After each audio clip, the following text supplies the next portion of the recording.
Okay guys, gals, friends, family, Steve Patton with General Patton Bushcraft, back out here in the bush with another super exciting video, friends. Today's video is the recap of Alone Season 1 Australia, Episode 5, titled Spent. Stay tuned.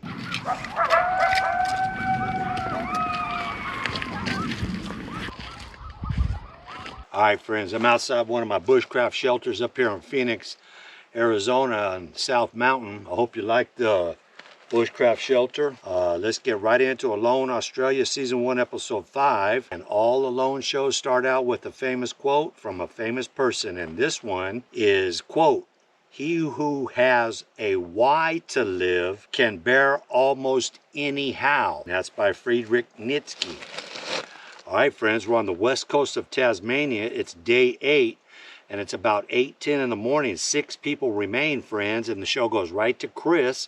He is the 39-year-old Army veteran. He is from Tasmania, Australia, and he's struggling mentally, friends, frustrated with the lack of food, and he's doubting his own mental tough.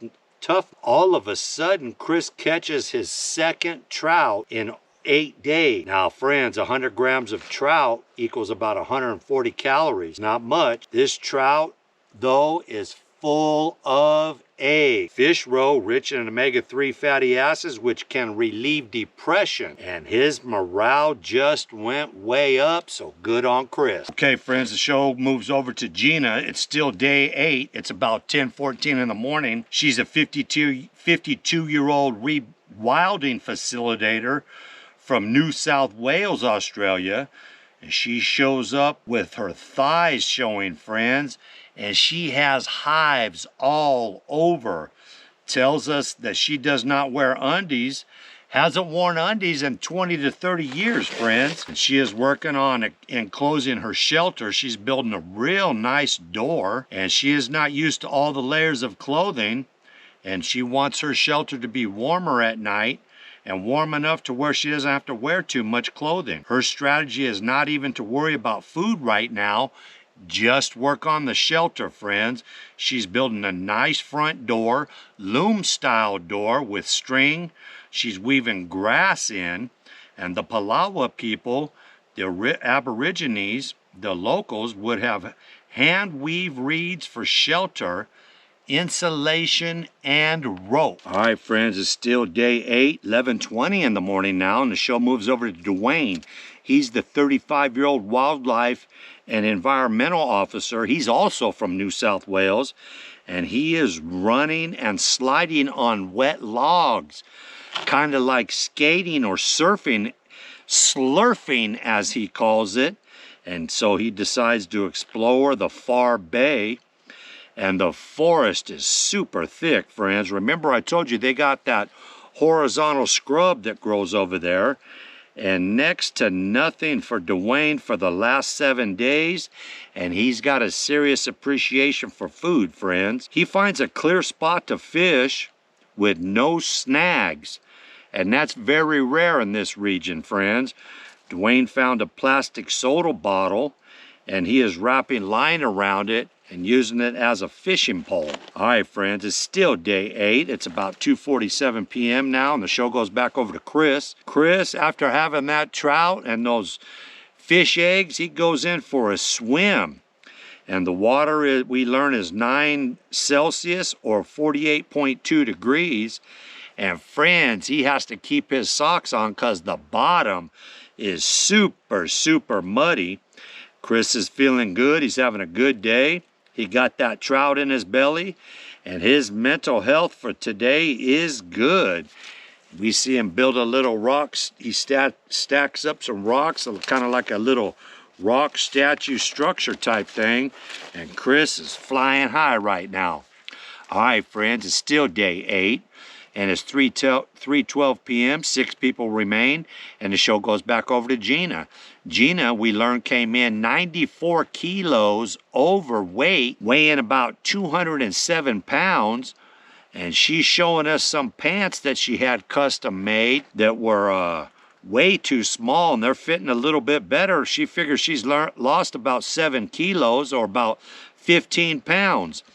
and she's working on finishing that door, and she does finish it. She plans on being really warm tonight. Shows us that night how the door works, and she's got some string, and the grass loom style door comes down like a drawbridge and seals up that shelter. So good on Gina. Okay friends, it's day 9 now, 9:14 in the morning. The show goes over to Mike. He's the 45-year-old solo adventurist. He's also from New South Wales. He's feeling good where he is right now. He's made a kayak, a fishing pole, and that paddy melon trap. He wove that net. We learned he's not had a fire yet.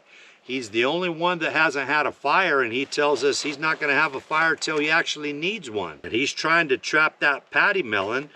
We find out an average male paddy melon is about 15 pounds on average. The female's about half that.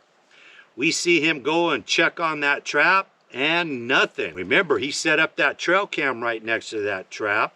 So he checks the trail cam and sees a paddy melon all around the net, friends. Oh man, but he hasn't caught one yet. So he tries to install some diversions to divert that paddy melon to go directly on that net and trigger that trap. All right, friends. And he goes back to the shelter to get a fireplace set up. He figures he's going to get a paddy melon pretty soon.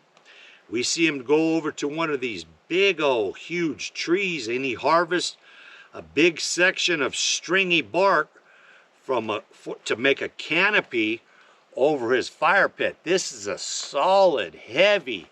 He trucks it back to the shelter. It's almost like carrying a sheet of plywood, friends.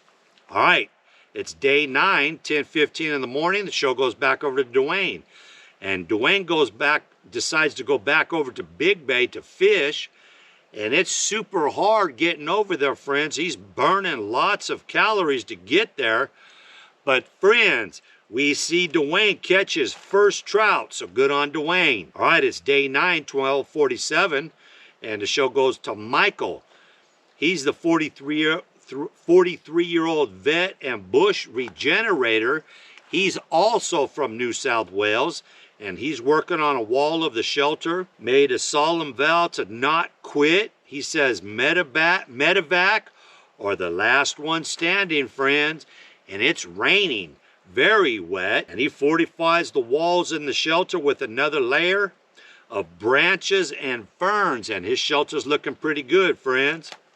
All right, it's still day 9, 4:32 in the afternoon. And the show goes back over to Dwayne. He's trying to light a fire, friends, with his ferro rod. Everything is soaking wet, and he's at it for a good hour and a half, friends, and he cannot get a fire going. So we see him sit in that shelter with his headlamp, and he eats that trout, that first trout he caught. He eats it raw. Can't get a fire going. Ooh-wee. All right, friends, it's night time now. It's still day 9. The show goes back over to Michael, and he finds some kind of fly in his hat, friends, and he spends an hour using tweezers, and he's tweezering off these eggs, friends. And we learned that that female fly can lay up to 150 eggs in a single batch. Ooh-wee. And in that shelter that night, he swings his hand and he swats and kills another one of those big flying insects. All right, friends, it's day 10, and it's bath day for Michael. He heats up some rocks and makes a bathtub out of his backpack cover. Ooh-wee, it's real small, friends. We see him fill it with water, warms up those rocks about 30 to 45 minutes and puts one in there and warms it up, and he takes a kind of a cold bath, friends. But it felt good. He washes himself off. All right, friends, it's day 10, 9:57 in the morning, and the show goes over to Kate. She's the 41-year-old biologist from ACT, Australia, and she finds some dogwood with some nice soft leaves, and she stocks up on that for toilet paper, friends. Also, we see her gather up some acacia leaves that when crushed and rubbed in the water is really close to soap. So we see her wash her hands. It feels really good. Friends, she finds a crozier from a fern bush to crush up and make a salve. That crozier is went on top of those fern bushes right when that fern stalk is coming out and getting ready to unroll. She harvests that, crushes it up, and uses that as salve. She's got a lot of cuts on her hands, friends, so good on Kate. All right, friends, it's day 10, 11:32 in the morning, and Dwayne, he's working on an art piece. He makes some carvings on the handle of his axe. We see him carve the bay and the land and his shelter on that axe handle. And then on the other side of the handle, friend, he carves alone, the word alone on there. Remember, the night before, he tried for almost 2 hours with the ferro rod to get that fire going. He couldn't get it going, friends. And oh my goodness, we see him pick up the phone, and here comes the extraction team. Dwayne has one final swim and says farewell to the land, and Dwayne taps out, friends. He says he needs interaction with people. He can't handle the alone. We have 5 people remaining on the show, friends. On day 10, only 5 people remain, and that's where the show ends. Episode 5, friends, and that's where my recap ends. Friends, before you leave my channel, please consider subscribing. You can help the channel grow. If you do decide to subscribe, hit that bell icon in that drop-down menu. Do select all, friends. All right, leave me a comment. Let me know who you think's gonna win. We got 5 participants left. We got 2 women, friends. All right, as always, friend, please, please don't depart from the faith. And as always, God is good, God is great. I see you all on the next video. Already got a date.